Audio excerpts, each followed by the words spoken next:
Бээжин хот бол түүхэндээ Алтан улс, Ихён гүрэн, Мин, Чин зэрэг улсын нийслэл байсан агуу түүхтэй хот. Ихён гүрний үед Дайду хэмээх нэртэй байсныг үзэгч та сайн мэдэх баха. Тэгвэл энэ хотод монголчуудын түүхтэй холбоотой үнэт өв маш олон байдаг. Түүний нэг нь өнөөдөр бидний танилцуулах Хувлаа хааны цагаан суурга буюу Түмэн амгалант хід юм а. Ихён гүрний үед энэ хідийг Түмэн амгалант хэмээн нэрлэж байсан бол Мин гүрний үед Мяуэнси сүм гэж нэрлсэн нь одоогийн нэр болон үлдсэн байдаг юм.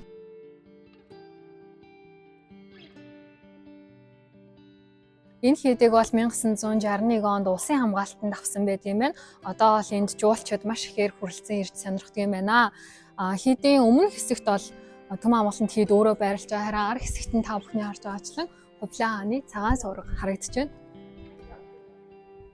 Хувлаа хааны цагаан суурга нь одоогийн Хятадын нутагт байгаа хамгийн эртний, хамгийн том зурхны шашны төвд маягийн суурга юм.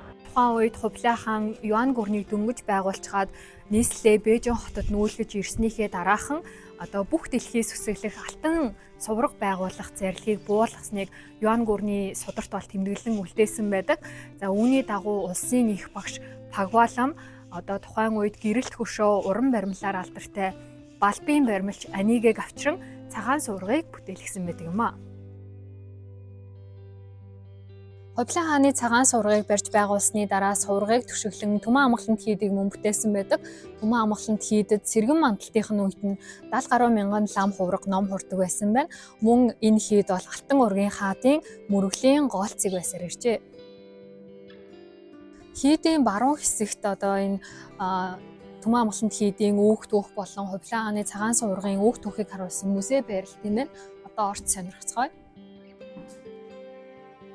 Музейд орж ирэнгүүт Юан гүрнийг үндэслэгч Хувлаа хааны иш хүргийг залсан байдаг юм байна. Харин хажууд нь байгаа энэ зураг бол маш алдартай, та бүхэн мэдэх бах.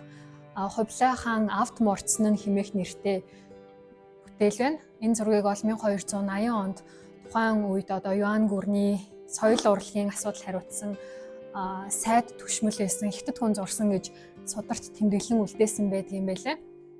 Ийшээ бол харин музейн одоо үнэт өвүүд түүхтэй холбоотой баримт бичгүүдийг харуулсан сайхан музей байдаг юм байна.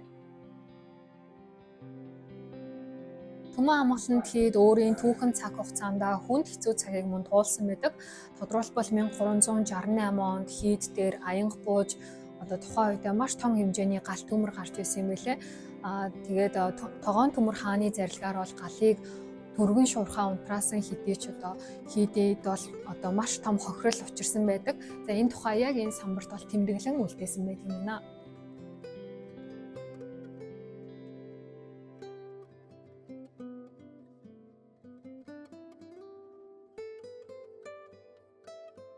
За би яг одоо цагаан суурганы доор ирсэн байна.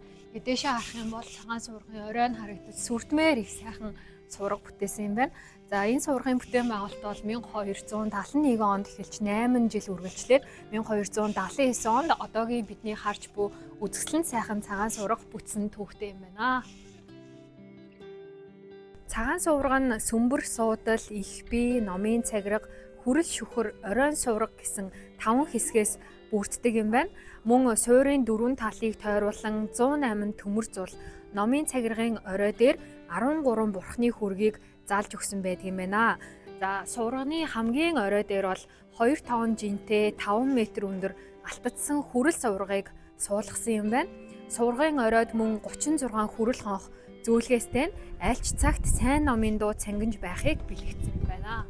Цагаан суурганы талбай нийт хэмжээ 810 м², сурганы өндөр нь бол 51 м, өргөн нь 18 м юм байна. Тухайн үедээ цагаан суурга бол Дайду хотын хамгийн өндөр барилга байсан. Одоо хотын хаанаас ч маш тод харагддаг учраас Бээжин хотод хөл тавьж байгаа хүмүүс бол суургаар баримжаалж бас хот руу орж ирдэг байсан юм байна.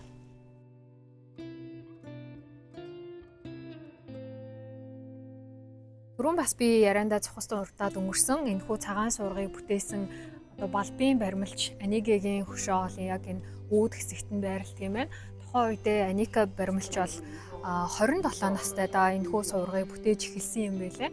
Тэгээ 2001 онд бол түүнд зориулсан хөшөөг бол Непал улсаас авчирч энд байрлуулсан байдаг юм байна.